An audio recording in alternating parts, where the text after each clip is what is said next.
চিৰাং জিলাৰ সমূহ সংবাদ মাধ্যমৰ ইলেক্ট্ৰনিক আৰু প্ৰিণ্ট মিডিয়াৰ সকলোকে মই আমাৰ APCCৰ তৰফৰ পৰা আন্তৰিক ধন্যবাদ জনাইছোঁ।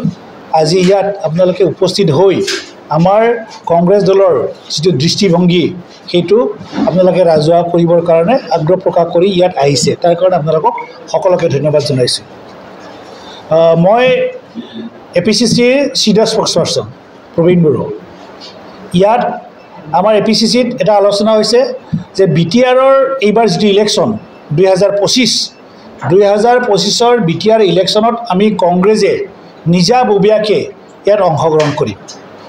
ইয়াৰ আগৰবিলাকত আমাৰ কংগ্ৰেছ দলে মানে BTC চুক্তি হোৱাৰ পিছত এই যিটো আৱেগ অনুভূতিৰ ওপৰত ভিত্তি কৰি পেলাই BTC চুক্তি হৈছিল, সেইটোৰ প্ৰতি সন্মান জনাই কংগ্ৰেছ দলে আমাৰ দলে ইমান বছৰে BPF দলক শাসন কৰিবৰ কাৰণে BTC অঞ্চলত সম্পূৰ্ণ কৰ্তৃত্বৰ অধিকাৰ দিছিল। আমি তাত কোনো ধৰণে ভাগ লোৱা নাছিলোঁ। কিন্তু এতিয়া সময়ৰ পৰিৱৰ্তন, ভাৰতবৰ্ষৰ যিটো জনসাধাৰণৰ জনমত, সেই জনমতৰ ওপৰত ভিত্তি কৰি আৰু আমাৰ অসমত আমাৰ কংগ্ৰেছ দলৰ যিটো স্থিতি বৰ্তমান, যিটো ৰাইজৰ যিটো আমি সমৰ্থন পাইছোঁ, ইয়াৰ ওপৰত ভিত্তি কৰি পেলাই আমিও ঠিক কৰিছোঁ যে আগন্তুক 2025-ৰ যিটো BTC ইলেকশ্যন, সেই ইলেকশ্যনত আমি এককভাৱে কংগ্ৰেছ দলে এই BTC অঞ্চলত অংশগ্ৰহণ কৰিম। গতিকে তাৰ আগত এই জিলাখনত, এই জিলাত বাই ইলেকশ্যন এটা হ'ব, চিডলি সমষ্টিত বাই ইলেকশ্যন হ'ব। আৰু সেই বাই ইলেকশ্যনটো 2085 চনৰ BTC ইলেকশ্যনৰ কাৰণে এটা পৰীক্ষামূলক বাই ইলেকশ্যন। এই বাই ইলেকশ্যনত আমি BPF দল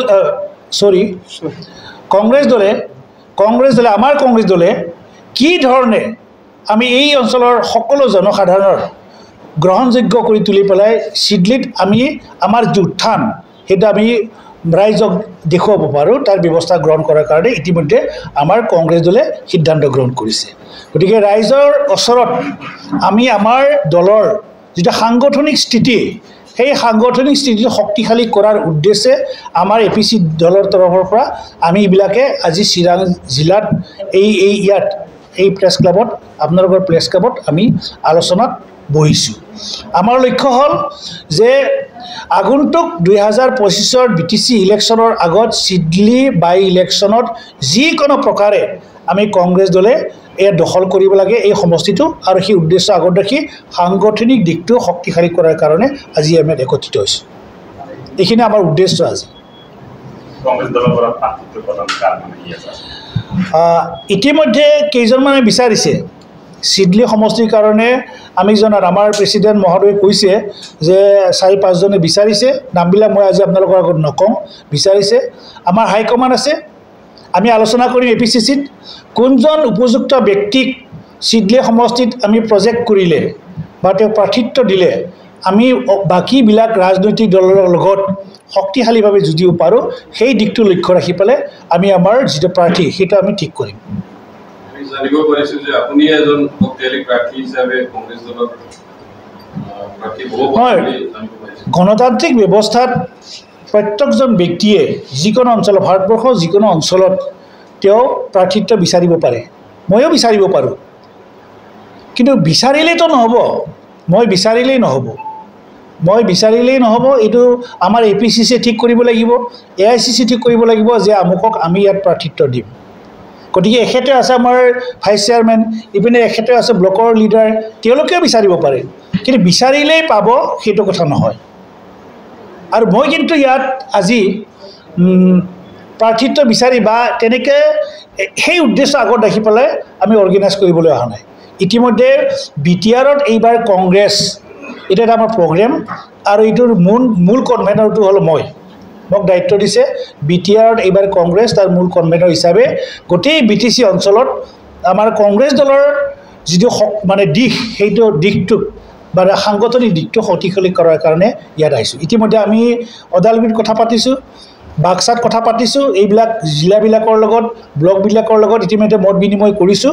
আজি ইয়াত চিৰাং জিলাত আমি আহিছোঁ, ইয়াৰ পিছত আমি কোকৰাঝাৰ যাম।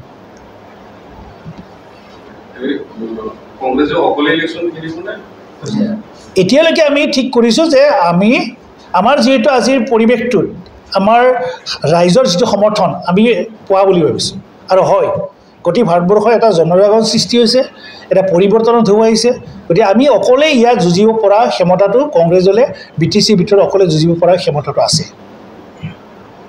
নিতৰ কেলেংকাৰী বুলি বহুত আলোচনা কৰিছে সেইটো আপোনাৰ প্ৰাক্তন ছাত্ৰ নেতা কি হ'ব নহয় সেইটোতো কেলেংকাৰীটো কেলেংকাৰীয়ে তাৰ বিজেপিৰ বিফলতা এইটোতে বিজেপিয়ে বহু ধৰণৰ কথা কৈছে ভাল ভাল কথা তেওঁলোকে কয় কিন্তু কৰ্মক্ষেত্ৰত তেওঁলোকৰ যিটো ভালৰ পৰিণতি সেইটো কিন্তু ভাল নহয় তেওঁলোকে বহুত ভাল কথা কৈছে আজি কিমান মেধাৱী ছাত্ৰ ছাত্ৰীবিলাকৰ মনত আঘাত দিয়া হৈছে সেই কথাখিনি মানে এই চৰকাৰখন উপলব্ধি কৰিব পৰা নাই আৰু সেইকাৰণে ইতিমধ্যে আমাৰ APCC আৰু AICCয়ে এইটো সম্পৰ্কত যথেষ্ট প্ৰতিবাদ কৰা হৈছে আমি কৰিছোঁ আৰু প্ৰাক্তন ছাত্ৰ নেতা হিচাপেতো এইটো বেলেগ কথা এটা দলৰ দায়িত্বটো আছোঁ আৰু প্ৰাক্তন ছাত্ৰ হিচাপে ছাত্ৰ মানে সংগঠনৰ লিডাৰ হিচাপে ছাত্ৰ ছাত্ৰীসকলৰ উন্নয়ন আৰু বিকাশৰ ক্ষেত্ৰত নিশ্চয় মই অগ্ৰাধিকাৰ দিম আৰু এই ক্ষেত্ৰত চৰকাৰে কোনো ধৰণৰ ভাল কাম কৰা নাই আৰু এটা আমি প্ৰতিবাদ কৰি আহিছোঁ